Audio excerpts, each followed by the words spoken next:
The Utah Debate Commission asked students in the state to write essays about what they would like to ask you. And I want to close tonight's debate with the question posed by Brecklin Brown. She's an 8th grader at Springville Junior High in Springville, Utah. And here's what she wrote, quote, "When I watch the news, all I see is arguing between Democrats and Republicans. When I watch the news, all I see is citizen fighting against citizen. When I watch the news, all I see are two candidates from opposing parties trying to tear each other down.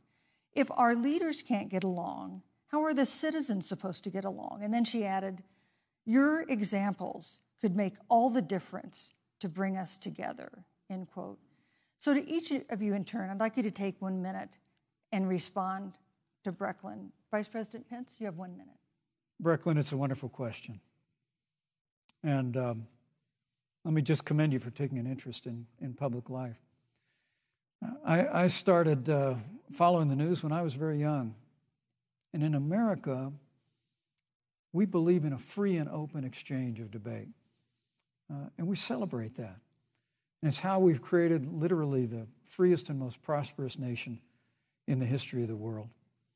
But I would tell you that don't assume that what you're seeing on your local news networks is synonymous with the American people.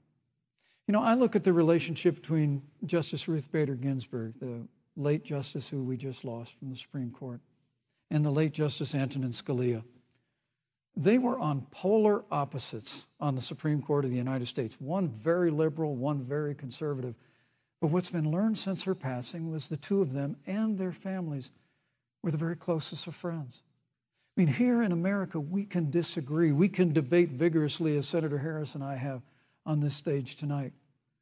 But when the debate is over, we come together as Americans.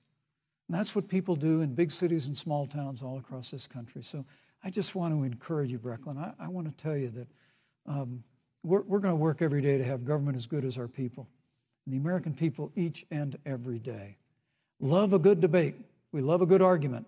But we always come together and are always there for one another. Thank you, in times of need. And we've especially learned that through the difficulties of this year. Senator Harris, what would you say to Brecklin? First of all, I love hearing from our young leaders. And when I hear her words, when I hear your words, Brecklin, I know our future is bright because it is that perspective on who we are and who we should be. That is a sign of leadership and is something we should all aspire to be. And that, that brings me to Joe. Joe Biden, one of the reasons that Joe decided to run for president is after Charlottesville, which we talked about earlier. It so troubled him and upset him like it did all of us, that there was that kind of hate and division. What propelled Joe to run for president was to see that over the course of the last 4 years, what Brecklin described has been happening.